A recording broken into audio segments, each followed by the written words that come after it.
Frustration, something that we experience uh, many times a day. I want to separate the understanding of frustration from rage. When we enter into a space of rage, we are completely immersed in an experience that we are understanding it to be personal, completely personal. So I build up rage, which is an affliction that is based in my ignorance, and I blame someone out there for what's happening to me or what I am feeling, and I allow myself to cultivate this afflictive state of consciousness. And I build up hatred, resentment, and that is an afflictive state of consciousness. Definitely not something that will bring health, harmony, order, or balance into my life. Though frustration is something different, and I want to separate it because frustration and the experience of frustration is a very powerful ally for our everyday life and our health. When we encounter a situation when we feel or experience ourselves as being suffocated, as being repressed, humiliated, silenced, then we are in front of a great teacher. The circumstance or the person is helping me to observe how do I manage my life force and the congruence of who I am with life. So I might have certain beliefs, and maybe I am a person that is accustomed to express loudly those beliefs, even humiliating or running over the beliefs and understandings of other people. So whenever someone stops me or is strong enough to not let themselves being run over by me, I will experience frustration. And in this case, the frustration is letting me know a limit that I am overstepping. And it's very useful because some of the times we intentionally step over another person, and that's not nice, but we do it. But a lot of the time we run over other people not wanting to do it. We're not doing it on purpose. We're simply passing by, and we do not have the empathy to observe the details of the circumstances or the people who are around us. So the frustration when I'm being put into my place, it's extremely useful. It's useful for me to observe if I am stepping over the integrity of another person. And I believe that is a very simple fundamental of social and collective harmony. And not only in our societies, but when we bring this to our couple, the relationship with our families, the relationship with our children, then it becomes extremely important because I need to take into account other people. I need to understand that my input or my opinion is one, in a pool of different opinions. So it allows me to step back and observe where are the limits of my surrounding. And then be wise and decide, how do I choose to express myself in this environment in a manner that is going to be conducive of harmony and not of destruction. And that's a very wise way of learning how to be part of a system, a community, a team, and empower each one of the team, and also speak up.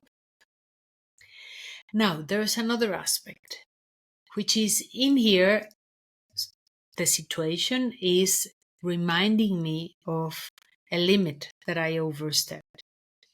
Now, what happens when I have no clear sense of my own limits and I allow other people to step over me constantly? Well, in that case, my system is going to experience frustration. It's going to perceive its life force as being suffocated, alienated. And that frustration is letting me know you're not respecting yourself. You're not setting a clear boundary for the other people to interact with you. And these boundaries need to be set by us. Most of the time we want to blame the environment and other people and say, hey, no, don't scream at me, don't shout, don't step over me.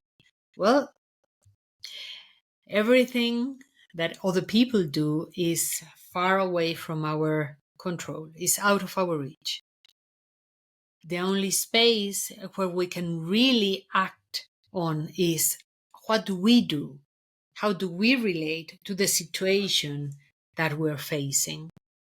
So frustration also lets me know when I have no boundaries, when I have no limits, when I don't know to say, no, back off. I do not agree. I do not want to be part of that. And that is also very important. It is a way to preserve my own life force. So it is not loving towards myself to allow other people to step over me. That it is not kind towards myself. And this type of frustration allows me to learn about my ways of relating to the world. And there are 4 very simple examples that I can pay attention to. Depending on my personality, I might express my frustration like earth. And in that case, earth, when it gets disrupted, it causes earthquakes. So if my personality sympathizes with this element, I'm probably a person that will explode violently and destroy everything around me. But then I'm going to stop. It's like a big earthquake. And when I speak up or I get annoyed, I express it in that way. I shake everything, everyone, everybody, but then absolute calmness. And after that outburst, I might say something like, oh, let's go and have coffee. No? And it's like, whoa, hold a moment. There has just been an earthquake and you're very calm. Well, an earth person normally takes or relates to situations in that manner. I might be like fire. Now, if I'm like fire, it's something more like a big explosion of a volcano, where everything gets calcinated and incinerated. So once I start expressing, then I cannot stop, and I don't know when to stop. And maybe the point where I finishes is when I have nothing else to destroy. So that would be a fire type frustration. There is then the frustration that's similar to air. The frustration that communicates like air is sarcastic. It's always calm. You never see it getting agitated, though in a very calm and cool manner, it will use words to harm, to humiliate, to hurt. So the frustration of an air type person will express through sarcasm and words. And then there's water, of course. And the frustration of water is a particular one because normally it goes underneath the soil. So when my life force gets suffocated, if I'm a water type, then I will tend to go silent, quiet, and everything goes inwards. And then my frustration creates a depressive state, a heavy state, a space where I need to separate myself from my surrounding. So those four elements are great tools simply to learn to observe ourselves and how do we act when our life force gets suffocated. And the important message in here is learn to observe yourself and observe your frustration so it can indicate you when you are overstepping a limit or where you are not placing a clear limit. So make out of frustration your ally instead of your enemy.